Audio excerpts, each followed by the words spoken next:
നമസ്കാരം. മലയാളി വാർത്തയിലേക്ക് സ്വാഗതം.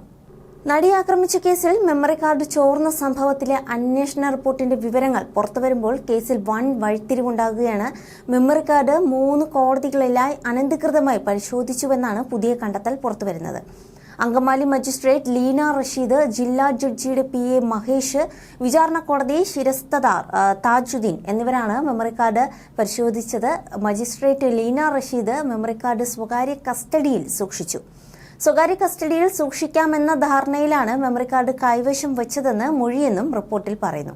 2018 ഡിസംബർ 13-നാണ് ജില്ലാ ജഡ്ജിയുടെ PA മഹേഷ് മെമ്മറി കാർഡ് സ്വന്തം ഫോണിൽ പരിശോധിച്ചത്.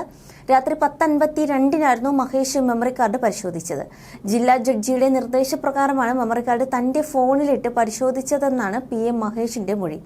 2022 ഫെബ്രുവരിയിൽ ഈ ഫോൺ യാത്രക്കിടെ നഷ്ടമായെന്നും മഹേഷ് മൊഴി നൽകിയിട്ടുണ്ട്. 2021 ജൂലൈ 19-നാണ് വിചാരണ കോടതി ശിരസ്തദാർ മെമ്മറി കാർഡ് പരിശോധിച്ചത്. താജുദ്ദീൻ എന്ന ഉദ്യോഗസ്ഥനാണ് പരിശോധിച്ചത്. കോടതി ചെസ്റ്റിൽ സൂക്ഷിക്കേണ്ട മെമ്മറി കാർഡാണ് ശിരസ്തദാർ പരിശോധിച്ചത്. സംഭവത്തിൽ വസ്തുതാന്വേഷണ റിപ്പോർട്ട് റദ്ദാക്കണമെന്നാവശ്യപ്പെട്ട് അതിജീവിത ഹൈക്കോടതിയെ സമീപിച്ചു. മെമ്മറി കാർഡ് ചോർന്ന സംഭവത്തിൽ കേസെടുത്ത് അന്വേഷണം വേണമെന്നാണ് അതിജീവിതയുടെ ആവശ്യം.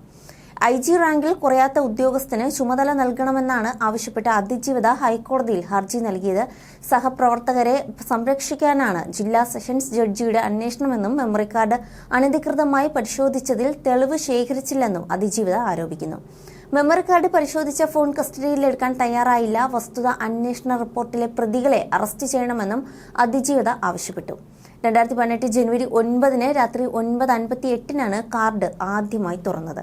അന്ന് വിൻഡോസ് ഓപ്പറേറ്റിംഗ് സിസ്റ്റമുള്ള കമ്പ്യൂട്ടറുമായി കാർഡ് ബന്ധിപ്പിച്ചു.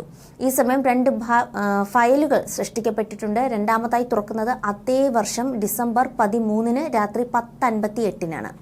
2021 ജൂലൈ 19-ന് പകൽ 12:19-നും 12:54-നുമാണ് മൂന്നാമതായി കാർഡ് തുറന്നതായി കണ്ടെത്തിയിട്ടുമുണ്ട്.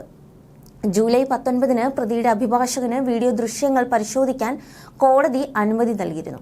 എന്നാൽ 12:19-നും 12:54-നും ഇടയിൽ പ്രതിയുടെ അഭിഭാഷകൻ വീഡിയോ കണ്ടിട്ടില്ലെന്ന് പ്രോസിക്യൂഷൻ കണ്ടെത്തിയിട്ടുണ്ട്. വിവോ ഫോണിൽ കാർഡ് ഇട്ടപ്പോൾ 34ഓളം ഫയലുകളോ ഫോൾഡറുകളോ സൃഷ്ടിക്കപ്പെട്ടിട്ടുണ്ട് എന്നാണ് പരിശോധനയിൽ കണ്ടെത്തിയത്. സാധാരണ നിലയിൽ 2 മിനിറ്റ് മതി മെമ്മറി കാർഡ് കോപ്പി ചെയ്യാൻ. എന്നാൽ 35 മിനിറ്റോളമാണ് ഈ മെമ്മറി കാർഡ് ഫോണിൽ ഉണ്ടായിരുന്നതെന്നും പരിശോധനയിൽ തെളിഞ്ഞിരുന്നു. ഇക്കാര്യത്തിൽ പരിശോധന നടത്തണമെന്നാവശ്യപ്പെട്ട് നടി ഹൈക്കോടതിയെ സമീപിച്ചപ്പോൾ കടുത്ത എതിർപ്പായിരുന്നു ദിലീപ് കോടതിയിൽ ഉയർത്തിയിരുന്നത്. കേസ് അന്വേഷണം നീട്ടാനുള്ള നീക്കമാണ് നടിയുടേത് എന്നായിരുന്നു ദിലീപിന്റെ വാദം. എന്നാൽ ഇതിനെ കടുത്ത ഭാഷയിലാണ് ഹൈക്കോടതി വിമർശിച്ചത്. തുടർന്ന് ഹർജി തള്ളണമെന്ന ദിലീപിന്റെ ആവശ്യം തള്ളിക്കൊണ്ടായിരുന്നു അന്വേഷണത്തിന് നിർദ്ദേശിച്ചുകൊണ്ടുള്ള ഹൈക്കോടതിയുടെ ഇടപെടൽ.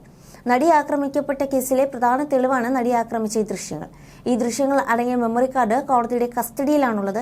എന്നാൽ ഇത് കോടതിയിൽ വെച്ച് ആരോ ഉപയോഗിച്ചുവെന്നാണ് നേരത്തെ കണ്ടെത്തിയത്. എന്നാൽ മെമ്മറി കാർഡിന്റെ ഹാഷ് വാല്യൂ മാത്രമാണ് മാറിയതെന്നും ദൃശ്യങ്ങളുടെ ഹാഷ് വാല്യൂ മാറിയിട്ടില്ലെന്നും ഇതിനുള്ള തെളിവ് കൈവശമുണ്ടെന്നും ദിലീപ് പറഞ്ഞിരുന്നു. ഇതൊക്കെ ദിലീപിന്റെ ഇത്തരം വാദങ്ങളൊക്കെ പൊളിച്ചടുക്കിക്കൊണ്ടാണ് പുതിയ റിപ്പോർട്ടുകൾ പുറത്തു വരുന്നത്. എന്തായാലും നടി ഇതിനെതിരെ അതിജീവിത ഇതിനെതിരെ രംഗത്ത് എത്തിയിട്ടുണ്ട്. എന്തായാലും ഹൈക്കോടതിയിൽ വീണ്ടും എത്തുമ്പോൾ കേസിൽ കൂടുതൽ ചുരുളുകൾ ഇനിയും അഴിയാനുണ്ട്.